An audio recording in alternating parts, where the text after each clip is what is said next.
Central de Frutal. Nós, através do Ministério Comunicas, nos sentimos extremamente honrados de tê-los conosco.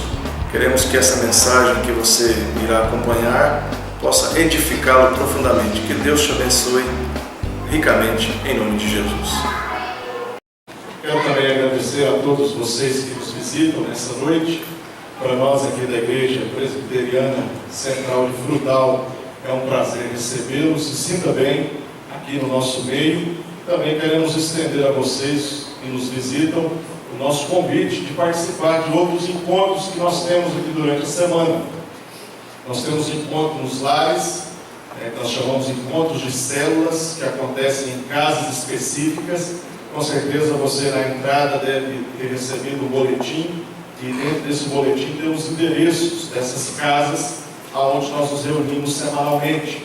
Nas quartas-feiras também nós temos aqui na igreja o estudo bíblico, e nos domingos pela manhã, escola bíblica dominical, e às 18 e às 20 horas, nosso culto de louvor e adoração. Então você que nos visita, também se sinta à vontade para estar conosco nesses encontros. Convido você a abrir a palavra do Senhor na segunda carta de Pedro, capítulo 1, nós vamos observar dos versos 3 a 11.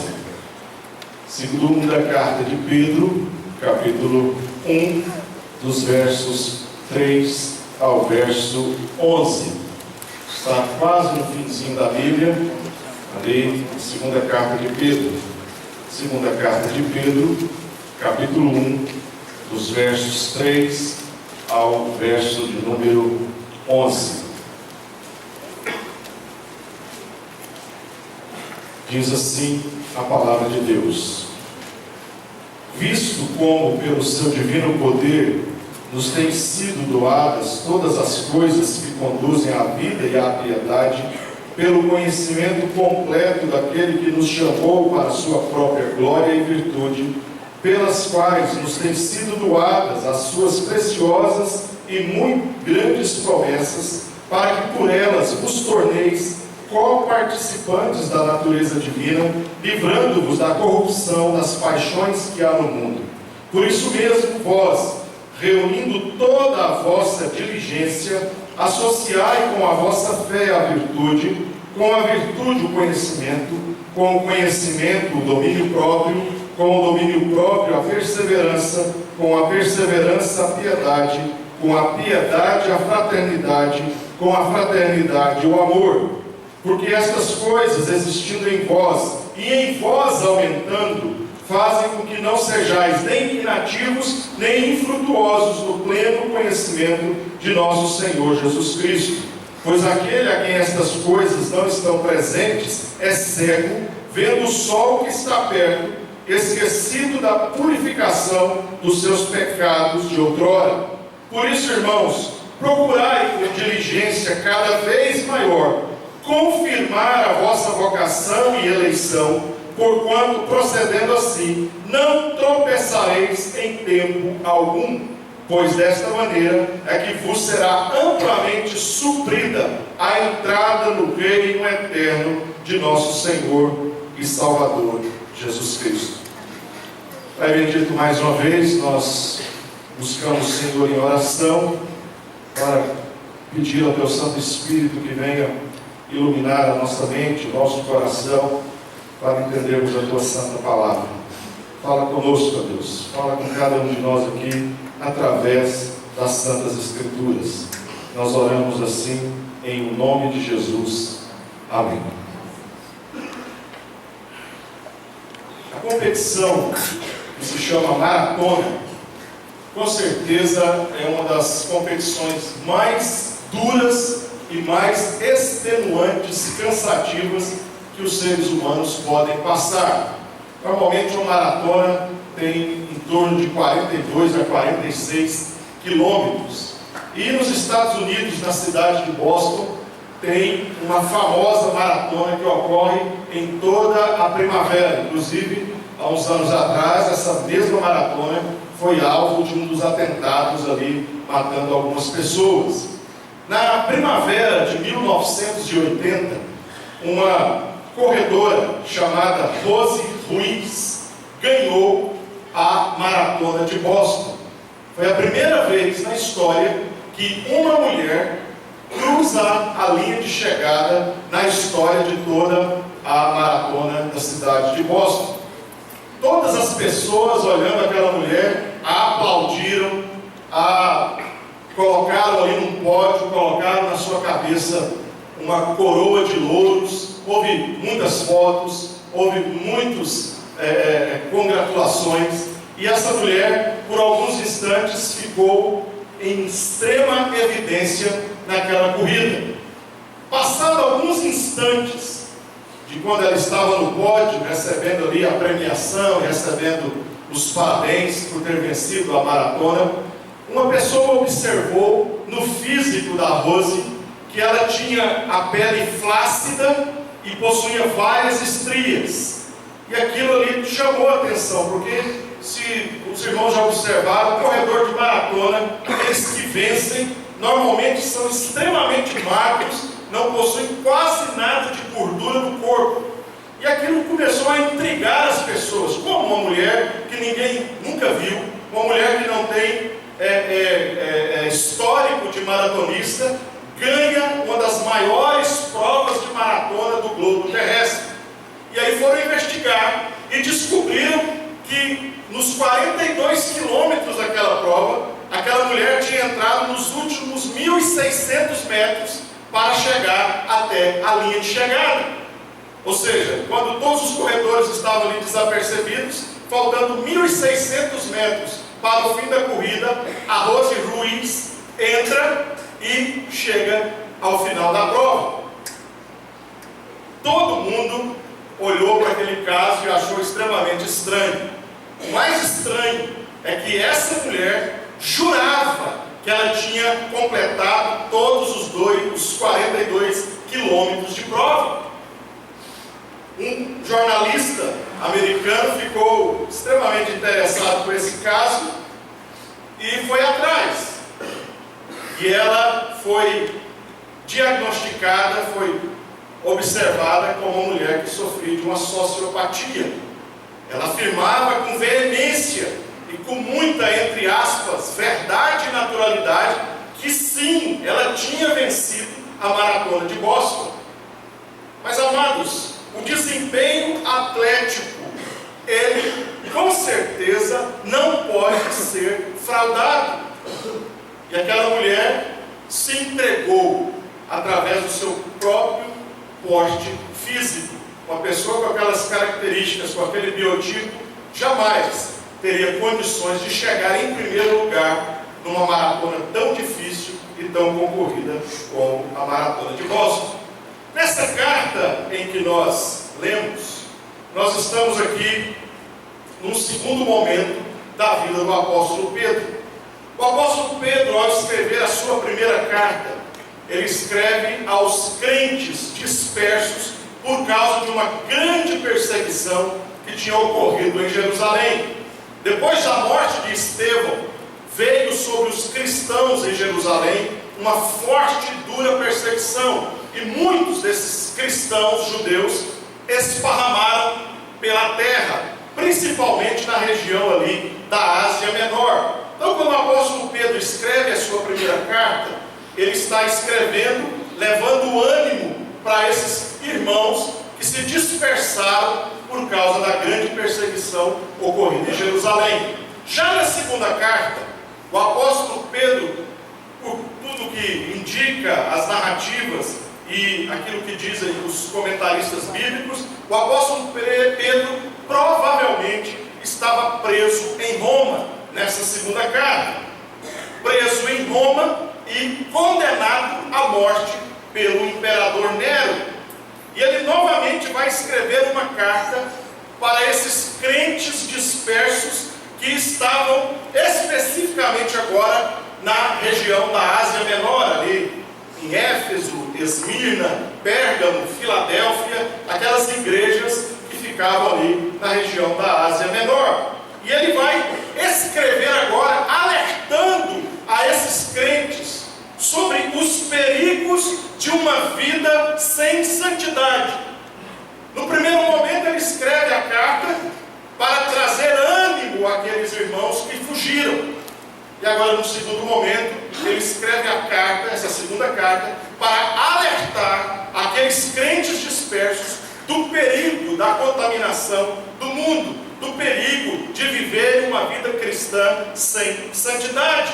Por que ele se preocupa com isso? O apóstolo Pedro se preocupa com isso porque nas regiões da Ásia Menor também eram dominadas pelo Império Romano, e os cultos dentro daquelas cidades onde com certeza esses crentes estavam escondidos eram cultos pagãos, cultos que eram cheios apenas de emoção e busca pelo êxtase, entre aspas, espiritual. Os irmãos têm uma ideia, dentro desses templos pagãos, haviam sacerdotisas. Na verdade, essas sacerdotisas eram prostitutas culticas, eram mulheres pagas para terem relações com homens para ali celebrar a fertilidade. Então o apóstolo Pedro vai escrever dizendo: muito cuidado com os costumes, muito cuidado com os valores impregnados nessa religião pagã a qual vocês estão inseridos. Outra preocupação do apóstolo Pedro é que para que os cristãos não fossem mais perseguidos, não fossem mais presos, eles tinham que adorar o imperador. Eles tinham que estar diante da estátua do imperador Nero e ali se curvar, chamando o imperador Nero de Pantocrátor, ou o Senhor dos Senhores. E muitos crentes que foram dispersos por este mundo, por causa da perseguição, muitos deles deixaram de ser crentes, dobrando-se ao culto do imperador romano, para que pudessem usufruir de uma liberdade de relacionamento nessa nova vida. O apóstolo Pedro, escrevendo essa segunda carta, ele escreve no versículo 8, trazendo a ideia de que crentes no Senhor Jesus não podem ser nem inoperantes e nem improdutivos. Isso está no versículo 8. Diante dessa nova realidade, diante dessa nova cultura, diante desses valores diferentes, valores que são valores contrários aos valores cristãos, o apóstolo Pedro faz um alerta: meus amados irmãos, vocês precisam viver uma vida de santidade, acrescentar a essa busca por santidade elementos que sustentem a sua fé, para que vocês não sejam nem inoperantes e nem improdutivos na jornada cristã. Ainda nos versículos 3 e 4, nós vamos ver que o apóstolo Pedro vai mostrar que nós temos tudo o que nós necessitamos para uma vida de piedade. E no versículo 4 ele vai dizer que nós recebemos as suas grandiosas e preciosas promessas. O apóstolo Pedro vai dizer: queridos, vocês não podem viver neste mundo como mundanos, vocês não podem viver neste mundo como pessoas que não conheceram a Cristo. Vocês precisam de uma fé operosa, vocês precisam de uma fé produtiva, porque vocês já possuem na vida de vocês todos os elementos necessários para isso, porque essa fé viva, essa fé eficaz foi dada pelo próprio Deus a vocês. E ele vai usar aqui no versículo 5 uma forte palavra. Ele vai usar a palavra diligência. Aplicai com diligência. Olhando essa palavra em outras versões, na versão Nova Internacional, na versão NVI bíblica, diligência é colocar todo o empenho. Quando você olha na linguagem de hoje, diligência é trabalhar arduamente. E aí nós entramos naquilo que Anthony Huckman, quando escreve o seu livro Salvos pela Graça, traz um conceito do paradoxo. O que é isso? Anthony Huckman diz que a fé, ela vem por um presente, por uma dádiva de Deus. Fé é dom de Deus. Seres humanos não podem produzir fé, porque fé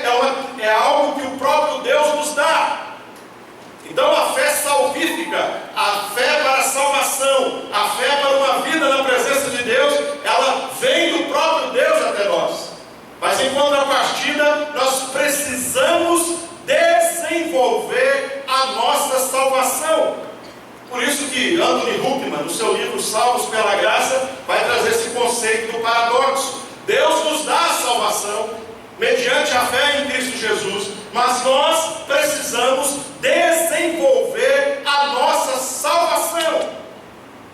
Outro nome para esse desenvolvimento da salvação, nós chamamos de santificação, separação, consagração, busca de Deus.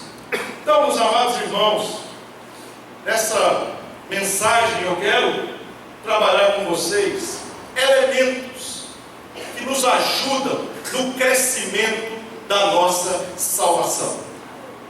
Nós não somos chamados para sermos nem inoperantes e nem improdutivos, mas nós somos chamados pela fé em Cristo Jesus para sermos operosos, para crescermos em santificação na presença do nosso Deus.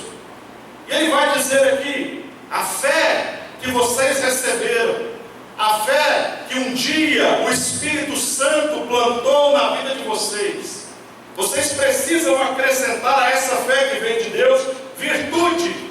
Quando você observa lá no versículo 12, acrescentai à vossa fé virtude.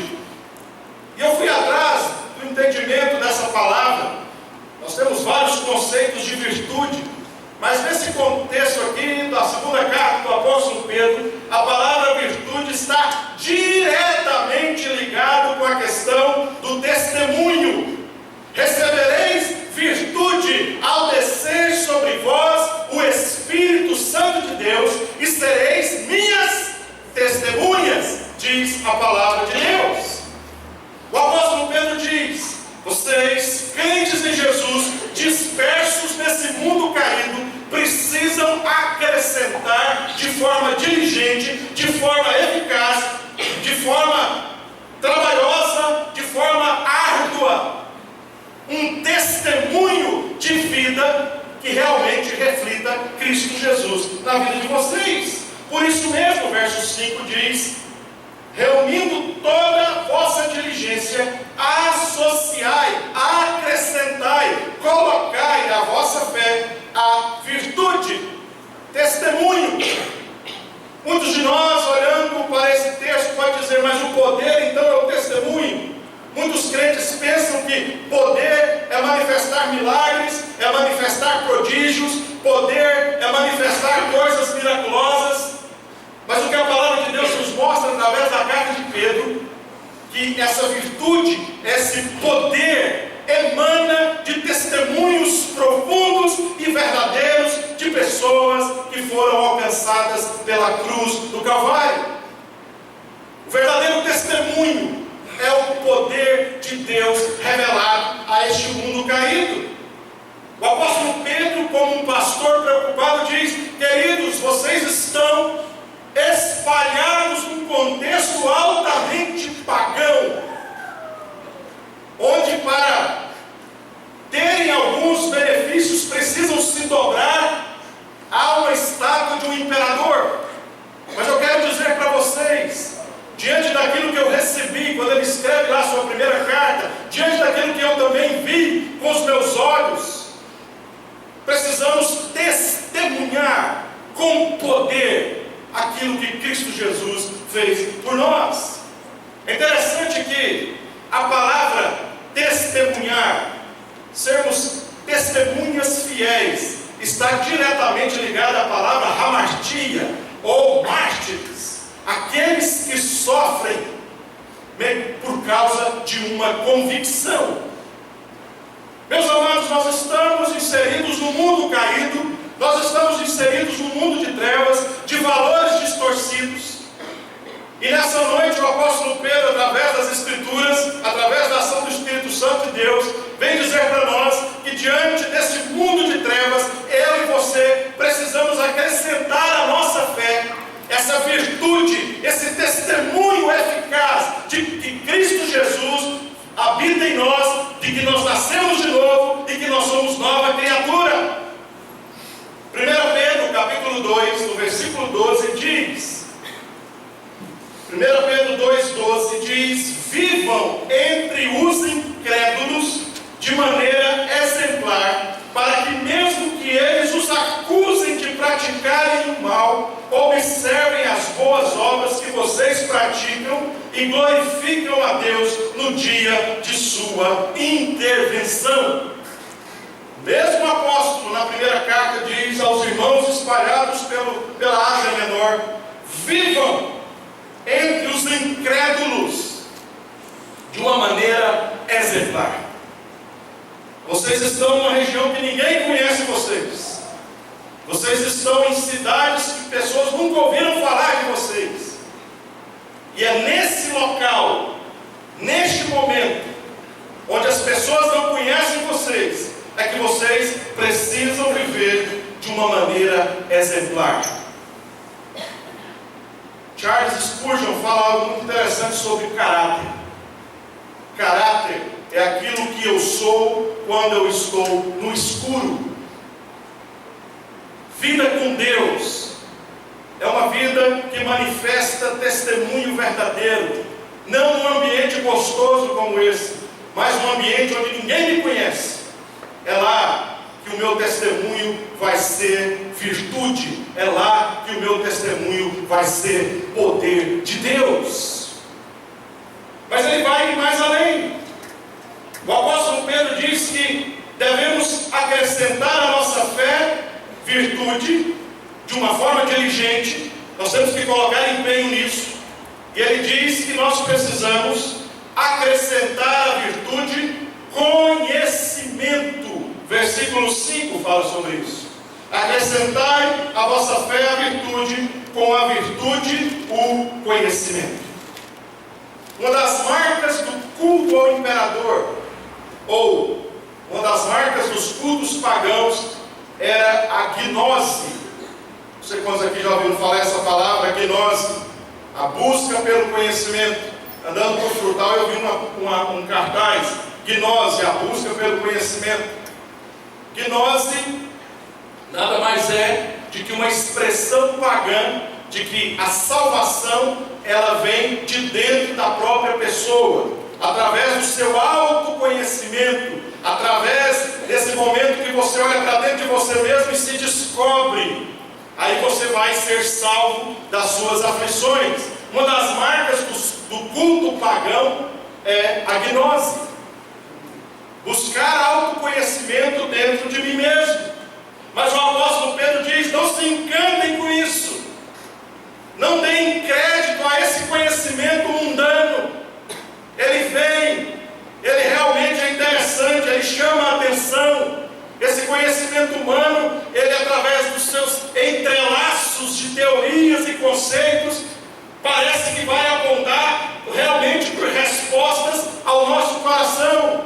Mas o apóstolo Pedro diz: cuidado, acrescente a vossa fé conhecimento verdadeiro. 2 Pedro capítulo 1, versículo 21, o apóstolo Pedro vai dizer: antes de mais nada, saibam que nenhuma profecia da Escritura provém de interpretação pessoal, pois jamais a profecia teve origem na vontade humana, mas homens falaram da parte de Deus, impelidos pelo Espírito Santo, ao invés de darem crédito a conceitos, ao invés de darem crédito a teorias humanas, ao invés de buscar o autoconhecimento dentro de vocês mesmos, abracem as Escrituras, porque ela é o poder de Deus revelado a todos vocês, dizia o apóstolo Pedro.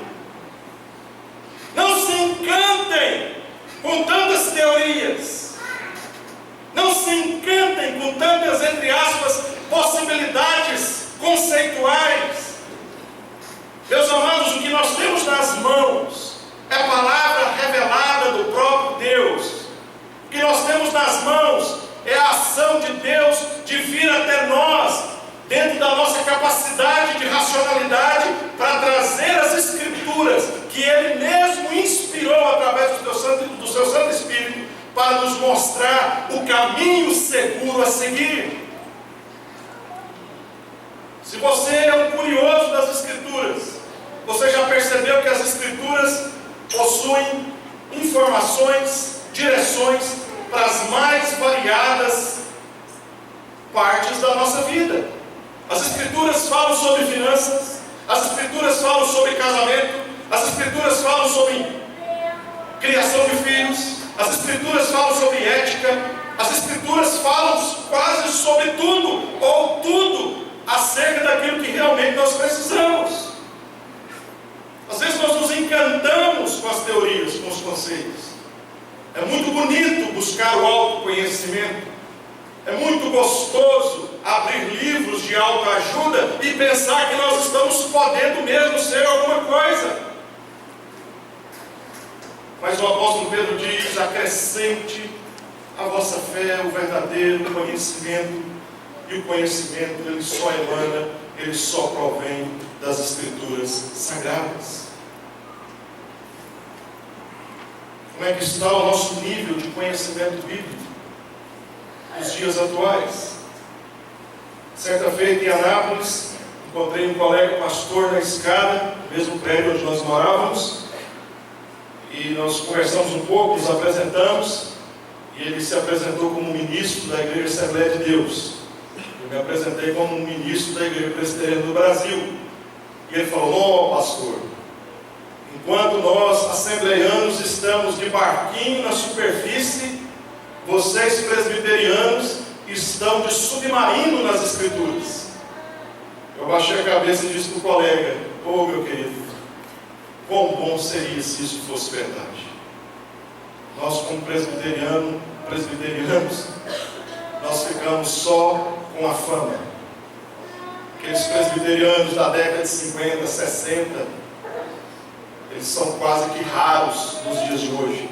Homens e mulheres que conheciam profundamente as Santas Escrituras. Hoje nós temos muito humanismo, nós temos muita psicologização da palavra, socialização da palavra e pouca virtude e poder de Deus que emana da própria Escritura.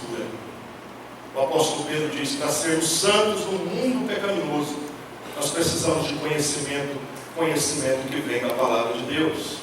E ele fala mais no versículo 6: com conhecimento acrescente também domínio próprio.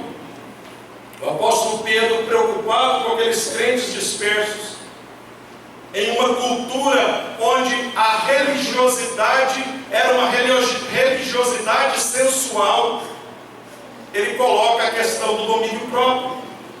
Imagine você viver numa cultura onde a religião evoca a sexualidade distorcida. Imagine você. Quando nós lemos a carta do apóstolo Paulo aos Romanos, no capítulo 1, mais ou menos ali pelo versículo 22, quando ele vai mostrando a degradação do ser humano, ele vai mostrar que o último degrau dessa aspiral descendente de decadência humana está na área sexual do ser humano. Não existe algo mais degradante, vexatório, distorcido de que uma de que uma sexualidade disfuncional. Quando o apóstolo Paulo escreve aos Romanos, quando ele chega nesse nível da sexualidade, mostrando que até a forma natural de contato íntimo foi distorcida, ele está querendo dizer que o pecado chegou no nível tamanho que distorceu o mais íntimo dos relacionamentos humanos.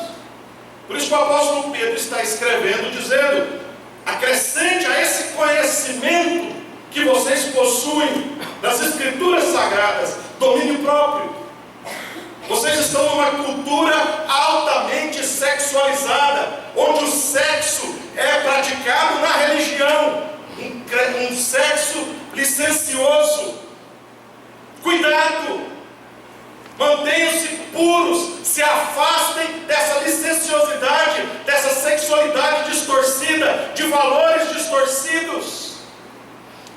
Quando eu olho para essa carta do apóstolo Pedro e aplico a ela ao nosso contexto, eu me assusto, porque a nossa condição atual não está na religião, mas é justamente na nossa cultura. Nós vivemos num país que culturalmente tem sexualidades distorcidas, onde tudo pode fazer desde que exista amor.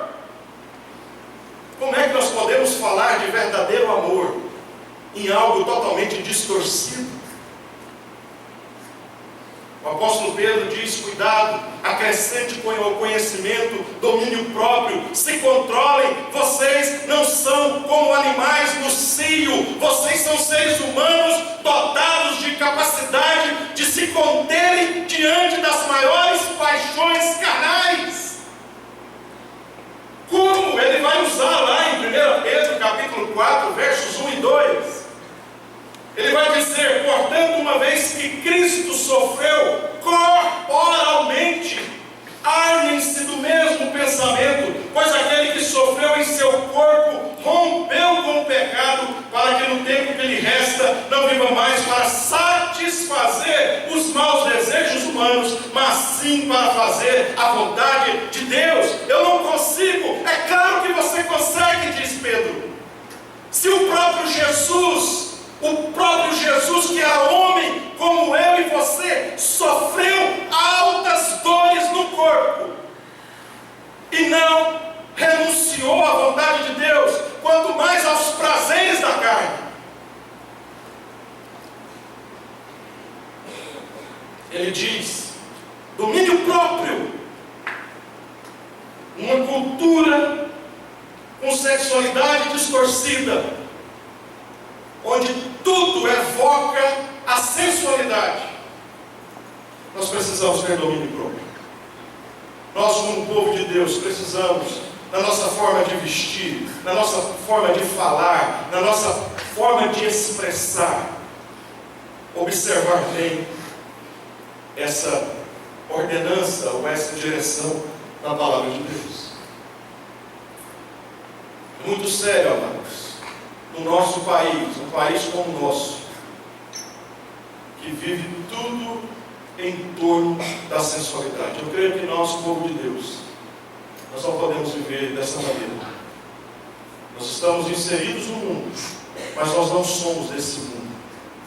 O próprio Jesus disse isso em João capítulo 17: eu não quero que os tire do mundo, mas eu quero que os livre do mal. E amados, se tem algo que tem destruído pessoas, é uma sexualidade pervertida e distorcida. O Brasil está agora no segundo lugar no ranking de maior acesso em sites pornográficos no mundo. Nós vivemos um momento crítico de valores como nação brasileira. Abrindo um portal da internet ontem para acessar meu e-mail, estava lá: turismo sexual é explícito nas cidades brasileiras por causa da Copa. Não sei quantos viram essa informação. Nós somos vistos como a nação que promove o turismo sexual. E nós, como povo de Deus, somos chamados para vivermos de uma forma decente, de uma forma coerente com as Escrituras. Acrescente ao conhecimento o domínio próprio. Ele diz ainda no versículo 6: com o domínio próprio a perseverança.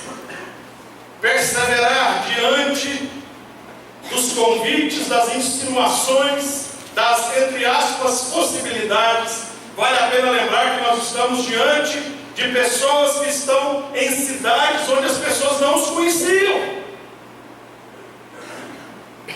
Perseverem na palavra, perseverem contra as paixões infames, distorcidas, dessa carnalidade que cada um de nós possui. Perseverem firmes. Ele diz lá em 1 Pedro capítulo 4, verso 7: o fim de todas as coisas está próximo. Portanto, sejam criteriosos e estejam alertas. Dediquem-se à oração. Pastor, como é que eu venço as tentações? Como é que eu venço os convites? Como é que eu venço tudo isso? Nós vencemos através da oração.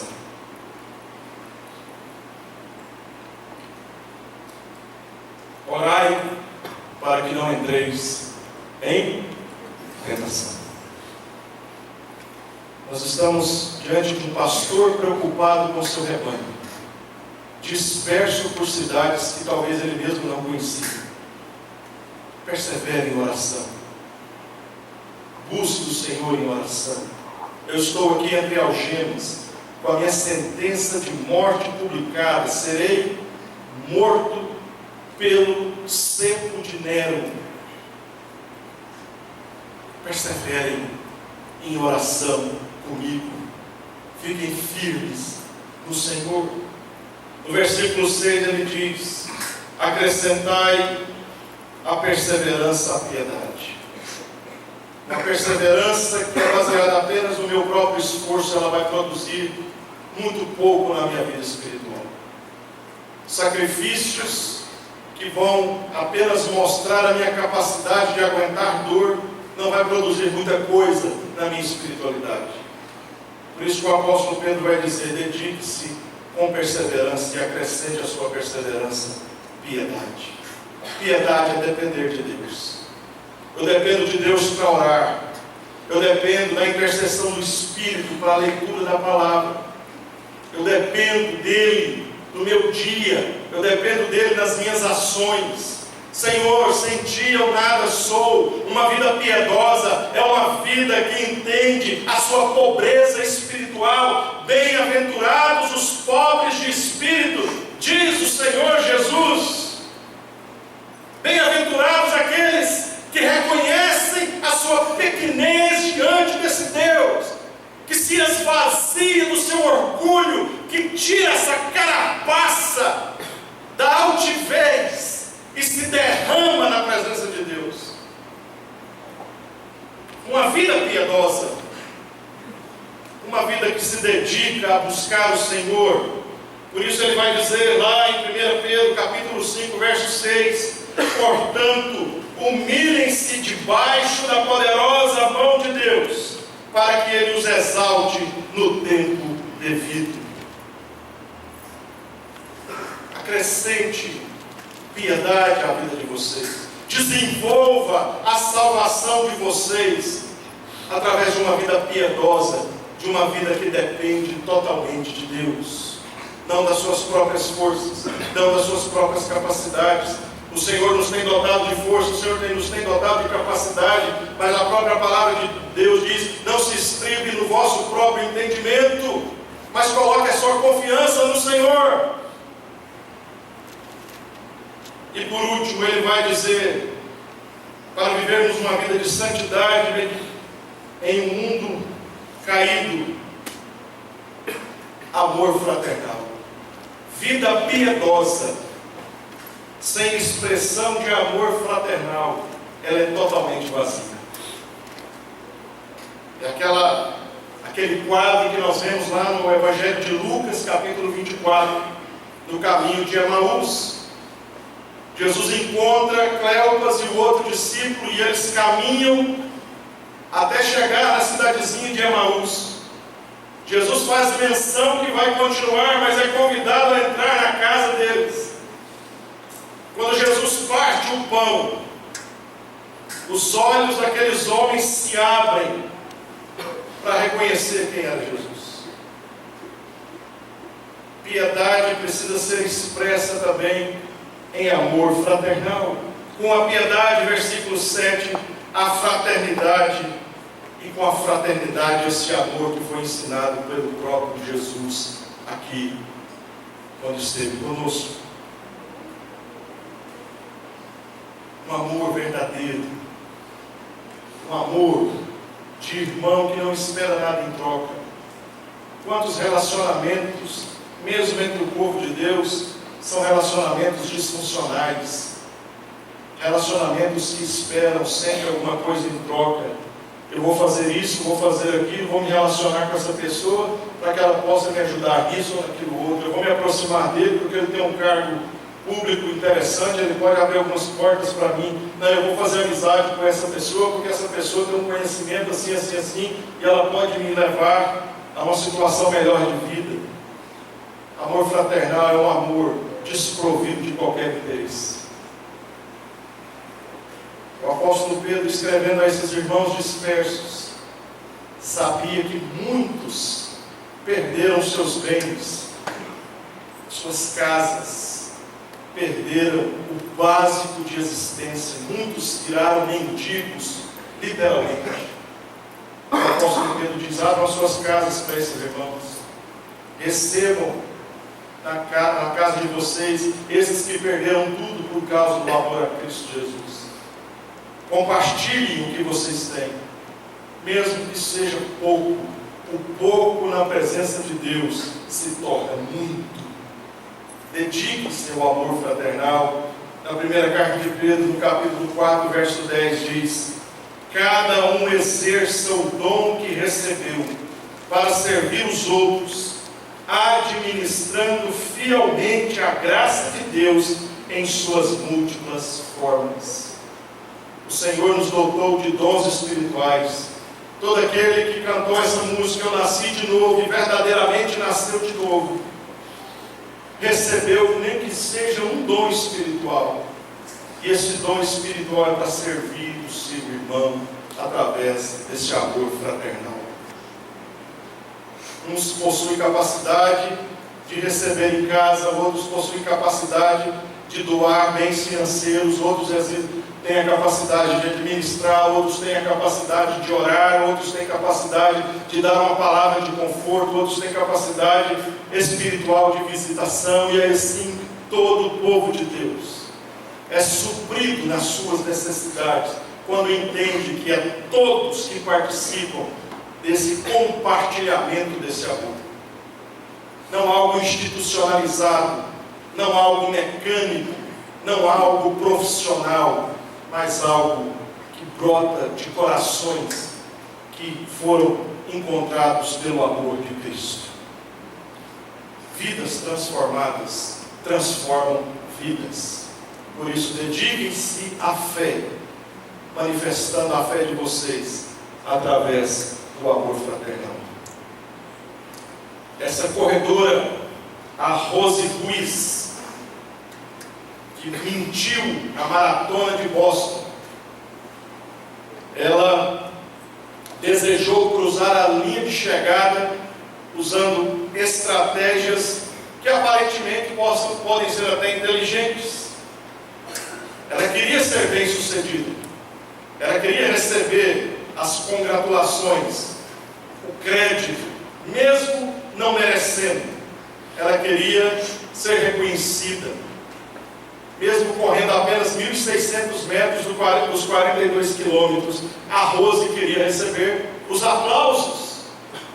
Quando eu li essa história, eu achei muito interessante, porque existem muitos crentes que são como a Rose Ruiz,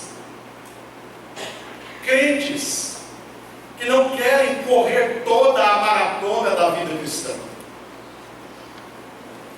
crentes que apenas querem entrar nos momentos finais para receberem o crédito.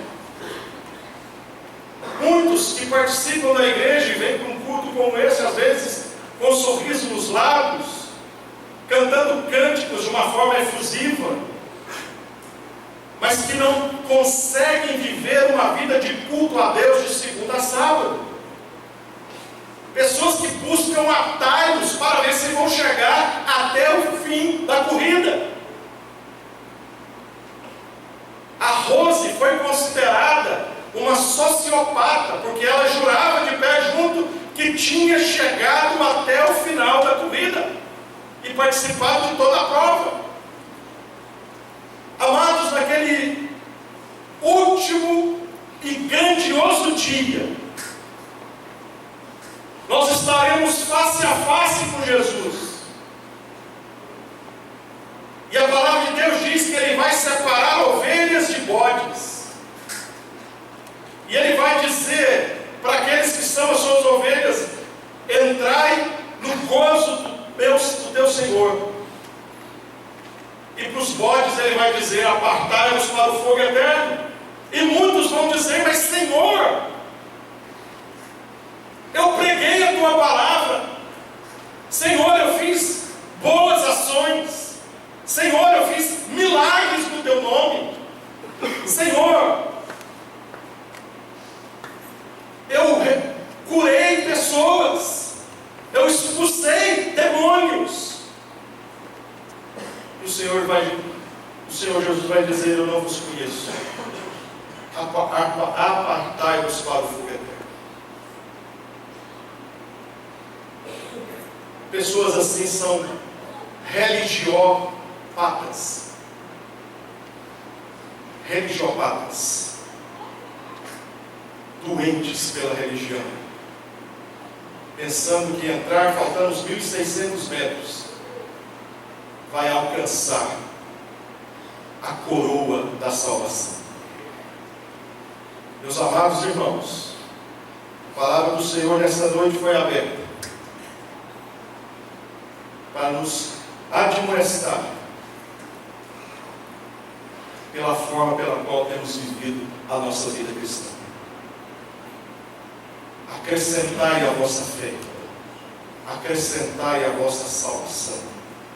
Eu encerro lendo novamente os versos 10 e 11 da segunda carta de Pedro, capítulo 1, versos 10 e 11.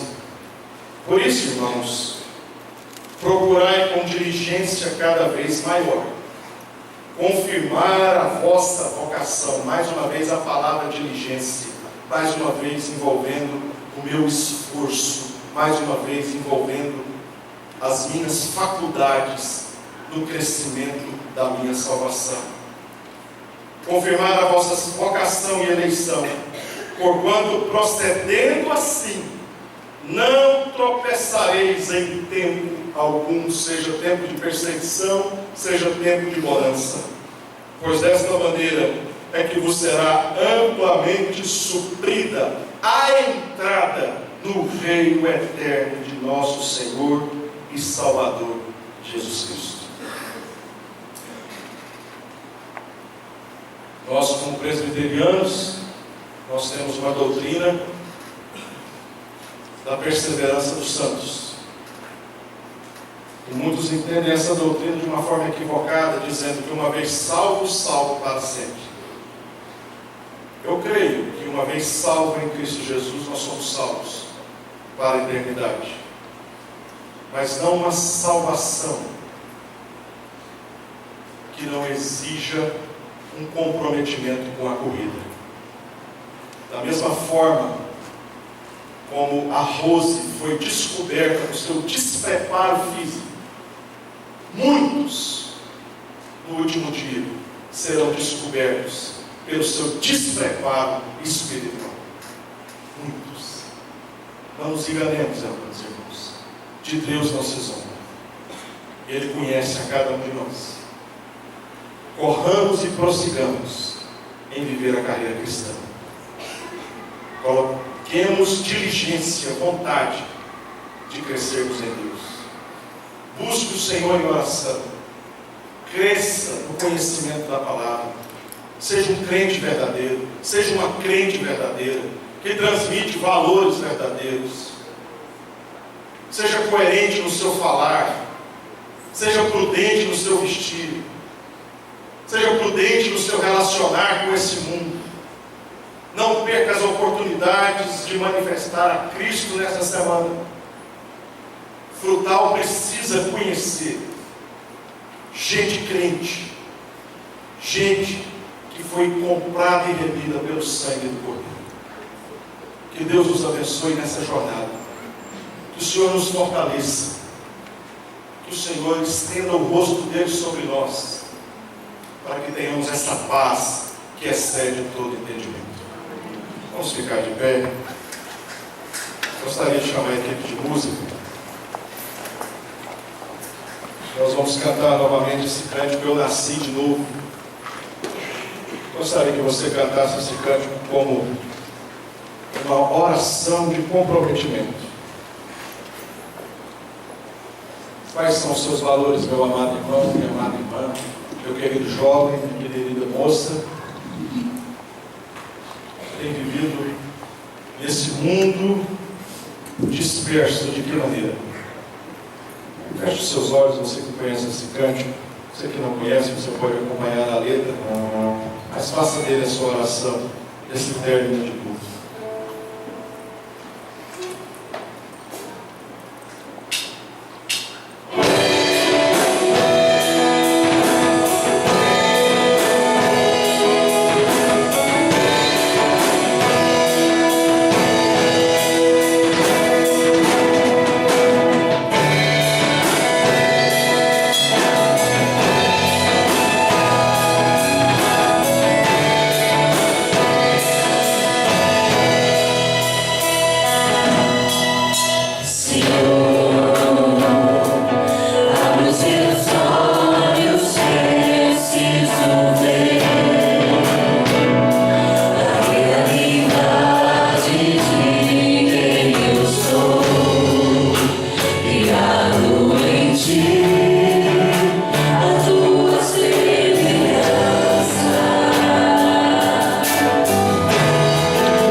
misericórdia, nós fomos alcançados.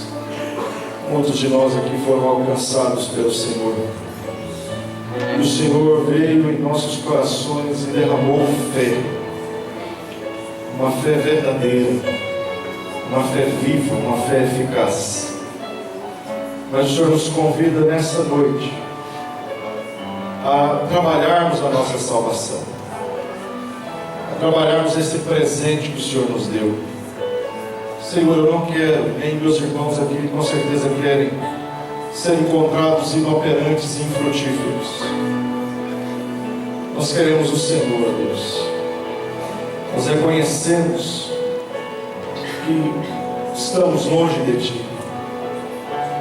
Reconhecemos que os valores deste mundo caído têm suplantado os valores da Tua palavra em nosso coração. Mas nessa noite nós nos arrependemos disso. Nos arrependemos e clamamos o Teu perdão. Senhor, nós queremos crescer testemunhando verdadeiramente a Tua presença em nós. Nós queremos o conhecimento puro da Tua palavra. Nós queremos, ó Deus, domínio próprio contra as paixões desse mundo. Nós queremos uma vida perseverante, uma vida piedosa, uma vida que expresse em amor fraternal as maravilhas da Tua palavra. Senhor, nós queremos desenvolver a nossa salvação. Pai, no nome de Jesus. Se há porventura aqui pessoas que estão distantes de Ti, pessoas que começaram uma caminhada, mas se tornaram inoperantes, infrutíferas, Senhor, restaura essa vida para a glória do Senhor. Se há porventura pessoas aqui que não Te conhecem e entraram aqui pela primeira vez e ouviram que é necessário buscar a Tua presença, Espírito Santo, gere vida nesse coração. Pai, nós clamamos a intervenção do Senhor em nós. Nós nascemos de novo para a glória do Senhor. Tenhamos esse entendimento profundamente em nossos corações. Obrigado, Deus, por Tua santa palavra. Obrigado pela admoestação que ela nos traz nessa noite. Nós oramos agradecidos em nome de Jesus. E agora, irmãos, que a graça do nosso Senhor e Salvador Jesus Cristo, o amor de Deus, o eterno Pai, e as ternas consolações do Espírito Santo de Deus estejam sobre vós, sobre todo o povo de Deus espalhado pelos quatro cantos desta terra. Maranata, vem, Senhor Jesus. Amém. Que Deus te abençoe, querido. Vá em paz. Dê-nos pelo menos uns 10 abraços. Que o Senhor te abençoe e te guarde.